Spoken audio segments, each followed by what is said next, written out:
മഹാകവി കുഞ്ചൻ നമ്പ്യാർ സ്മാരകം സംരക്ഷിക്കാനാവില്ലെങ്കിൽ കേന്ദ്ര സാംസ്കാരിക വകുപ്പിനെ ഏൽപ്പിക്കാൻ തയ്യാറാവണമെന്ന് ബി.ജെ.പി. പ്രാചീന കവിത്രയങ്ങളിൽ ഒരാളായ കുഞ്ചൻ നമ്പ്യാരുടെ ജന്മസ്ഥലത്തോടും സ്മാരകത്തോടും കേരള സർക്കാരും സാംസ്കാരിക വകുപ്പും കടുത്ത അനീതിയാണ് കാട്ടുന്നതെന്നും പരാതി.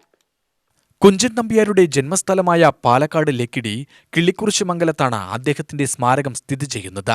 മ്യൂസിയം, ലൈബ്രറി, ഓട്ടൻതുള്ളൽ പഠന കേന്ദ്രം എന്നിവ അടങ്ങുന്നതാണ് സാംസ്കാരിക വകുപ്പിന് കീഴിൽ പ്രവർത്തിക്കുന്ന സ്മാരകം. എന്നാൽ നിലവിൽ ഏത് നിമിഷവും തകർന്നു വീഴാവുന്ന സ്ഥിതിയിലാണ് കെട്ടിടം. ചുറ്റുവശവും കാടുപിടിച്ചു കിടക്കുന്നു. ഓടുകൾ ഇളകി വീഴുന്നു. മഴ പെയ്താൽ വെള്ളം വീഴാതിരിക്കാൻ മേൽക്കൂരയിൽ ആരുടെയോ ഫ്ലക്സ് കെട്ടിമറിച്ച നിലയിലാണ്. സംസ്ഥാന സർക്കാരിന്റെ അവഗണനയാണ് ഇതിന് കാരണമെന്നും ബി.ജെ.പി. വെസ്റ്റ് ജില്ലാധ്യക്ഷൻ പി. വേണുഗോപാൽ പറഞ്ഞു. കുഞ്ചൻ നമ്പ്യാരുടെ പേരിലുള്ള ഈ സ്മാരകം തകർന്നു കഴിഞ്ഞിരിക്കുകയാണ്. തകർച്ചയുടെ വക്കിൽ എന്ന് പറയാൻ പറ്റില്ല, കാരണം തകർന്നു കഴിഞ്ഞിരിക്കും.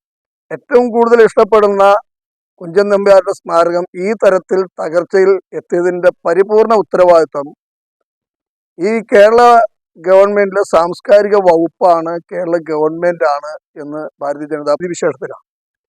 ഇതിനോട് തീർത്തും അവഗണന. ഇവിടെ ഭരണസമിതിയിൽ കേരളം മാത്രമാണ് രാഷ്ട്രീയക്കാർ. ഞങ്ങളിവിടെ ഈ സ്ഥലം വീണ്ടും സന്ദർശിച്ചത്, ഞങ്ങൾ നേരത്തെയും ഇവിടുത്തെ ചില വിഷയങ്ങൾ ഞങ്ങളുടെ സജീവമായുള്ള ചില ഇടപെടലുകൾ ഭാരതീയ ജനതാ പാർട്ടിയുടെ ഭാഗത്തുനിന്നുണ്ടായിട്ടുണ്ട്. ഇപ്പൊ ഞങ്ങൾ സന്ദർശിച്ചത്, ഞങ്ങൾ ഈ കേന്ദ്രം സംരക്ഷിക്കാൻ കേന്ദ്രത്തിന് ഭാരതീയ ജനതാ പാർട്ടി നിവേദനം കൊടുക്കാൻ പോകുക.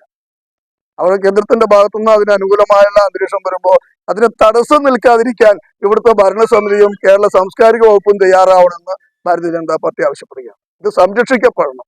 ഈ തലമുറകൾ ആരാണ് കുഞ്ചൻ നമ്പ്യാരെന്ന് അറിയണം.